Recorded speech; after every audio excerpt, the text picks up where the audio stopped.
그 통장에 있는 돈은 185만 원까지는 압류를 하지 못합니다. 그래서 언제든지 생계비 목적으로 돈을 뺄 수 있게 되는 거죠. 대통령령을 만드는 관할 부처가 있는데 법안은 일단 이렇게 만들어 놓을게, 구체적인 방법은 너네가 만들어라, 이런 내용이죠. 이게 사실 개인회생이랑은 상관이 없는 거죠? 개인회생이랑은 제도적으로는 상관이 없는데 개인회생을 하시는 채무자들이랑은 상관이 있죠. 왜냐하면 개인회생 들어가기 전에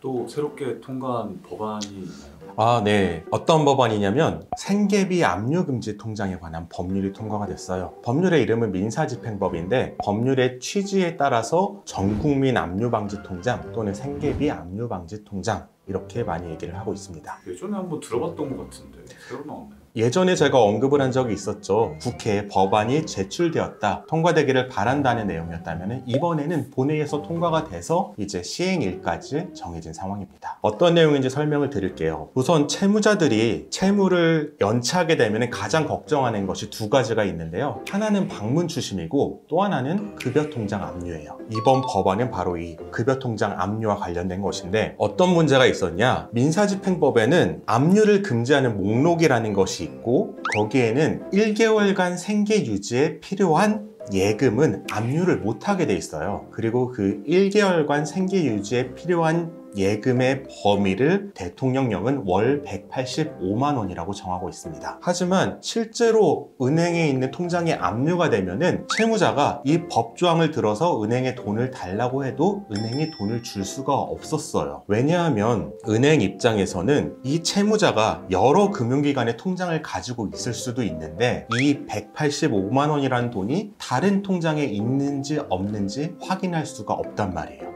그래서 채무자들은 어떤 방법을 취했냐면 법원에 압류금지 범위 변경 신청이라는 것을 제출하고 그 결정을 받은 다음 185만 원을 출금을 할 수가 있었고요. 이러한 절차를 매달 월급을 받으면 돈을 뺄 때마다 반복을 해야 됐어요. 굉장히 불편하고 신청 건수가 작년 기준으로 2만 건 정도 됐다고 해요. 굉장히 많죠. 그런데 이렇게 되면은 그 절차도 번거로울 뿐만 아니라 결국은 뺄 수 있게 된다고 하더라도 많은 채무자들은 특정 통장을 통해서 공과금도 내고 그 다음에 기본적인 식비도 해결하고 이런 일상생활을 영위를 하는데 법원의 결정이 있을 때까지 중단이 돼버리니까 생계에 큰 영향을 미치게 되죠. 이것을 막기 위해서 전 금융기관에 있는 통장에 얼마가 있는지 고려하지 말고 한 통장을 지정해서 그 통장에 있는 돈은 무조건 185만 원까지는 압류하지 못하게 하자라는 내용의 법안이에요. 이 법안에 따르면은 채무자는 금융기관을 선택해서 생계비 통장을 만들 수가 있고요. 그 통장에 있는 돈은 185만 원까지는 압류를 하지 못합니다. 그래서 언제든지 생계비 목적으로 돈을 뺄 수 있게 되는 거죠. 그럼 날짜가 나왔다고 했는데 언제부터인가요? 아직 국회만 통과했고 공포가 안 됐어요. 공포가 된 때로부터 1년 뒤부터 시행한다 라고 돼 있고요. 이렇게 기간을 길게 정한 이유가 여러 가지 해결해야 될 문제점이 있어요. 이런 문제가 있더라고요. 통장에 185만 원만 압류가 금지되어 있는데 이 통장에 1억 원이 있으면 어떡하느냐. 이 문제가 발생했을 때 처음에 국회에서는 185만 원을 뺀 나머지 돈은 채무자의 다른 통장으로 이체할 수 있는 권한을 주자였어요.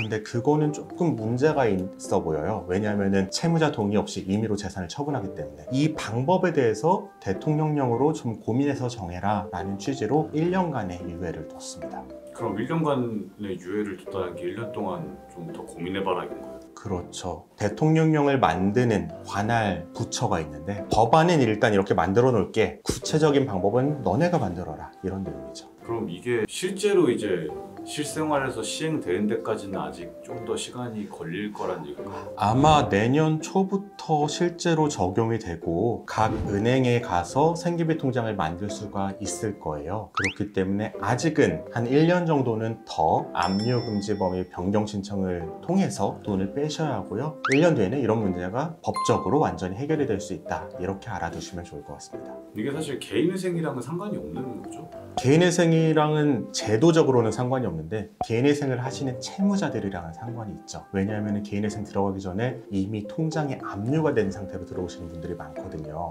이런 분들한테는 조금 상관이 있습니다.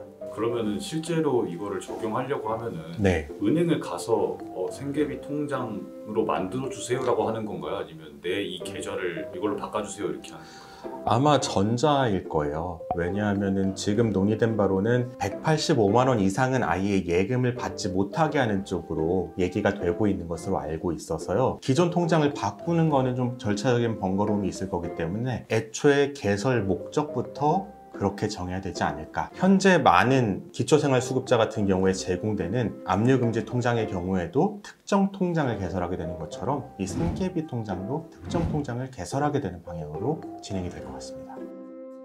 영상 끝까지 시청해 주시고 구독과 좋아요, 알림 설정, 댓글 부탁드립니다. 댓글 남겨주신 분께 추첨을 통해서 이 책을 보내드리고 있으니 자세한 참여 방법은 고정 댓글을 참고해 주세요.